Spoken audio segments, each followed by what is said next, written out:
پر مجھے چائے نہیں بنانے آتی تھی۔ پھر میں نے بانو سے پوچھ کر بنائی تھی، مجھ سے صحیح سے نہیں بنی تو انہوں نے میرے چہرے پر پھینک دی۔ رابعہ حیرت سے منہ کھولے بولی، بیٹا شاہ کا تو دماغ خراب ہو گیا ہے، میں اس کی طرف سے معافی مانگتی ہوں۔ ورنہ تو وہ بہت اچھے ہیں، علیشا نے صاف صاف جھوٹ بول دیا۔ نہیں آنٹی، آپ کیوں معافی مانگ رہی ہیں؟ میں جانتی ہوں وہ بھی بہت ٹینشن میں، اس لیے ہم بہت اچھے ہیں نا، اس لیے تو تبھی تہہ خانے میں بند کر دیا تھا انہوں نے، پیچھے سے رابعہ نے طنز کیا، جسے سن کر علیشا نے نظر نیچے کر لی۔ نہیں ایسی بات نہیں ہے، وہ میری ہی غلطی تھی۔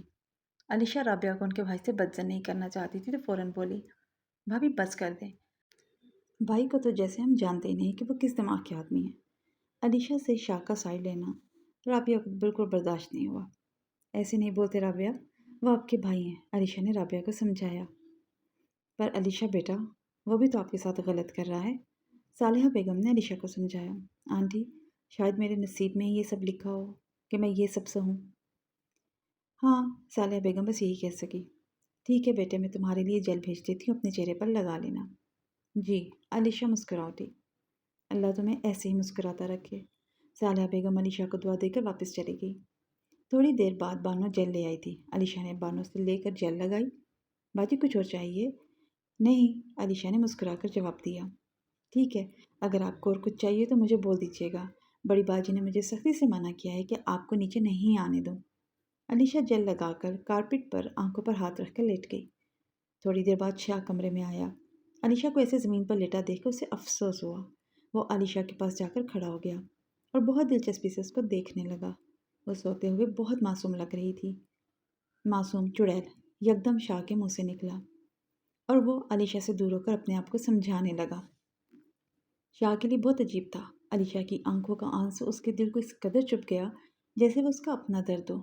وہ سمجھ ہی نہیں پا رہا تھا کہ کب علیشا کا معصوم چہرہ اس کے لیے خود ایک نشہ بن گیا تھا، ایک ایسا نشہ جسے وہ توڑنا بھی چاہتا تھا اور جینا بھی۔ اس نے اپنے آپ کو علیشا سے دور کر لیا، مگر محبت کا بیج دور کہیں بویا جا چکا تھا۔ اگر آپ کو ناول پسند آ رہا ہے تو کمنٹ سیکشن میں ضرور بتائیں۔ اگر آپ چینل پہ نیو ہیں تو چینل کو سبسکرائب لازمی کر لیں، نوٹیفیکیشنز کو آن کر لیں تاکہ اگلی ایپیسوڈ سب سے پہلے آپ تک پہنچ سکے۔